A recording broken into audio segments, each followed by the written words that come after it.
Good morning बच्चों आज हम लोग पाठ 3 मित्रता नामक पाठ का पुनरावृत्ति करेंगे। बच्चों, इस पाठ में आचार्य रामचंद्र शुक्ल ने युवावस्था में मित्रता के महत्व एवं मित्र के कर्तव्य के बारे में बताया है।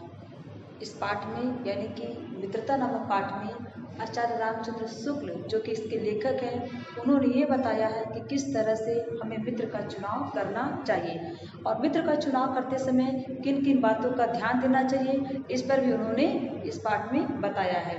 बच्चों, आप लोग पाठ तो पढ़ा ही होगा, आप लोग को हम पढ़ा चुके हैं। बेटा, मित्र हमेशा ऐसे मित्र का चुनाव करना चाहिए जो हमें सही मार्ग दिखाए, जो हमें सही रास्ते पर ले जाए, जिससे हमें कुछ प्रेरणा मिले और जो हमारे सुख दुख में साथ हो, ऐसे मित्र का हमें चयन करना चाहिए। तो आइए पाठ चर्चा पर चलते हैं। पहला क्या है, निम्नलिखित प्रश्नों के उत्तर एक शब्द में लिखिए। यहाँ पे निम्नलिखित प्रश्नों के उत्तर में एक शब्द में लिखने की बात की जा रही है। तो यहाँ पर देखिए, संगति का गुप्त प्रभाव किस पर पड़ता है? तो बच्चों, संगति का गुप्त प्रभाव हमारे आचरण पर पड़ता है। हम जैसे मित्र का चुनाव करेंगे, उसी मित्र के अनुसार हमारे आचरण पर धीरे धीरे उसकी जो आदतें हैं, अगर हम बुरे मित्र का चुनाव करते हैं तो धीरे धीरे जो उसकी बुरी आदतें हैं वो हमारे ऊपर असर डालेगी, यानी उसके बुरे प्रभाव का असर मेरे ऊपर भी पड़ेगा। तो इसलिए हमें हमेशा सोच समझ करके मित्रों का चयन करना चाहिए। दूसरा है कि विश्वास पात्र मित्र जीवन के लिए क्या है? तो बच्चों, विश्वास पात्र मित्र जीवन के लिए एक औषधि के समान है। अगर अच्छा मित्र मिल गया आपको, एक विश्वास पात्र मित्र आपके जीवन में है, तो जगह जगह पे यानी कि कदम कदम पे आपको सही मार्ग दिखाएगा और सही रास्ते पे जाने के लिए आपको प्रेरित करेगा। इसलिए बहुत जरूरी है कि हमें सही मित्र का चयन करना चाहिए। मकदूनिया का बादशाह कौन था? तो मकदूनिया का बादशाह डेमेट्रियस था। ठीक है, कौन था? डेमेट्रियस। सबसे भयानक ज्वर कौन सा है? तो बच्चों, सबसे भयानक ज्वर कुसंग का ज्वर। कुसंग यानी कि गलत साथ, यानी कि गलत लोगों के साथ का जो होता है वो सबसे बड़ा भयानक ज्वर है, यानी कि सबसे बड़ी बीमारी एक तरह से गलत लोगों की संगति है। इसलिए हमें कभी भी गलत लोगों का साथ नहीं देना चाहिए और ना ही गलत लोगों के साथ में रहना चाहिए। हमेशा कोशिश करना चाहिए कि अच्छे बच्चों के साथ रहें, अच्छे विचार को ग्रहण करें, अच्छी शिक्षा प्राप्त करें उनसे। तो हमेशा अच्छे मित्र का ही चयन करिए। ठीक है, और निम्नलिखित प्रश्नों का उत्तर विस्तार से दीजिए कि इसमें लेखक ने अच्छे मित्र की क्या क्या विशेषताएं बताई। तो उन्होंने बताया कि उसे माता के समान धैर्य होना चाहिए, उसे विश्वास पात्र होना चाहिए, उसे दृढ़ निश्चय होना चाहिए, उसे सत्यवादी होना चाहिए। आज बहुत सारी विशेषताओं का उसमें उल्लेख किया गया है। और दूसरा है, मित्रता करते समय हमें क्या सावधानी बरतनी चाहिए? तो मित्रता करते समय हमें इस बात की सावधानी बरतनी चाहिए कि मित्र जिससे हम मित्रता करने जा रहे हैं वह कैसा है, उसे जांच परख करके यानी कि सोच समझ करके उससे मित्रता करनी चाहिए। लेखक ने विश्वास पात्र मित्र को खजाना, औषधि और माता के समान क्यों बताया? वह खजाना इसलिए बताया कि वो हमें जो है समय समय पर सही मार्ग दिखाता है और माता के समान धैर्यता और प्रेम की भावना भी उसके अंदर होती है, इसलिए उन्होंने इस तरह से कहा। दूसरा, आत्मशिक्षण में मैत्री किस प्रकार सहायक सिद्ध हो सकती है? आत्मशिक्षण में यदि हम अच्छे मित्र का चयन करेंगे तो हम अपने बारे में सोचेंगे कि हाँ, हम भी गलत कर रहे हैं, तो इस तरह से हमें आत्मशिक्षण प्राप्त होगा। अब देखिएगा, आशय स्पष्ट कीजिए। संगति का गुप्त प्रभाव हमारे आचरण पर बड़ा भारी पड़ता। हाँ बच्चों, संगति का गुप्त प्रभाव यानी कि जैसे संगति हम रहेंगे वैसा आचरण मेरे ऊपर पड़ेगा।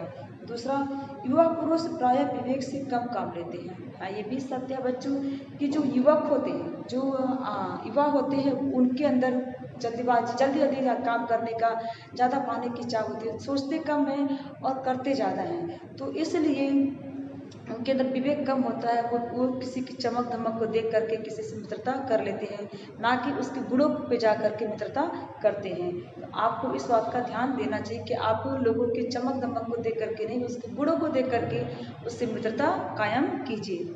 विश्वास पात्र मित्र जीवन की एक औषधि क्यों है? विश्वास पात्र मित्र जीवन की एक औषधि इसलिए है कि अगर हम गलत रास्ते पर जाते हैं तो हमें सही मार्ग दिखाता है। तो इस तरह से विश्वास पात्र मित्र जो है हमारे लिए जीवन की एक औषधि के समान होता है। चौथा, कुसंग का ज्वर सबसे भयानक क्यों होता है, भयानक होता है? हाँ बच्चों, कुसंग यानी कि बुरे व्यक्ति का साथ जो है सबसे भयानक होता है, क्योंकि आप दिनों दिन उसकी आदतें आप सीखते जाते हैं और दिनों दिन आपका अवनति होता है कि आप नीचे की तरफ जाते हैं, पतन होता है। लेकिन जब अच्छे लोगों का साथ करते हैं तो आप दिनों दिन ऊपर की ओर उठते हैं, यानी कि आपका उत्थान होता है। ठीक है, अब आइए चिंतन और चिंतन पर देख लेते हैं। इसके बारे में आप क्या जानते हैं? आपको मालूम ही है कि पत्र मित्र जो पत्र के द्वारा मित्र बनते हैं, जीवन संगनी यानी कि पत्नी को कहते हैं, जीवन पत्नी के जो साथ होता है जीवन संगनी, बाल सखा यानी कि जो बचपन के दोस्त होते हैं, मित्र मंडली यानी कि जो मित्रों का समूह होता है, यानी मित्र के जो लोग होते हैं, कई लोग होते हैं जो मित्र, उसको मित्र मंडली कहते हैं। रुचि संवर्धन में देखिए, आपकी दृष्टि में एक सच्चे मित्र में कौन कौन से गुण होने चाहिए, इससे आप स्वयं करेंगे। भाषा चिंतन में आते हैं संधि विच्छेद करने के लिए बच्चों, तो हतोत्साहित का होगा हत प्लस उत्साहित, हत प्लस उत्साहित। दूसरा छात्रावस्था तो छात्र प्लस अवस्था। तीसरा पुरुषार्थ तो पुरुष प्लस अर्थ। चौथा नशोन्मुख तो नशा प्लस उन्मुख। ठीक है, अब आइए उपसर्ग देखते हैं। पहला है अव धन नति, दूसरा है सम धन मिलित, तीसरा है निर्धन वाह, चौथा है परिधन मार्जित। तो इस तरह से आपका उपसर्ग हुआ। प्रकृत प्रत्यय अलग कीजिए बच्चों यहाँ पे। तो पहला है मित्र धन ता, दूसरा दृश धन अक, चौथा कृधन कर्तव्य, तीसरा कृधन कर्तव्य, चौथा सुचधन अने। तो ये आपका प्रकृत और प्रत्यय है। देखिए बच्चों, मुहावरों का वाक्य प्रयोग द्वारा अर्थ स्पष्ट कीजिए। तो आप स्वयं इसको करेंगे, आपका ये होमवर्क है। आइए देखते हैं यहाँ पे बेकार मैंने कुछ लिखा है, यहाँ पे आप बेकार को देख लेते हैं। पहला है भाषा चिंतन लिखिए, यानी कि भाषा चिंतन यहाँ पे जो दिया गया है, आप सभी भाषा चिंतन को अपनी कॉपी में लिखेंगे और हमको व्हाट्सएप करेंगे लिख करके। दूसरा है प्रश्नोत्तर तथा जीवन परिचय याद करें। तो आप बच्चों प्रश्नोत्तर और जीवन परिचय याद करके, ये भी आप याद करके लिख करके हमको इसका भी व्हाट्सएप करेंगे। तो आज के लिए बच्चों इतना ही, आगे हम लोग कल पढ़ेंगे। धन्यवाद।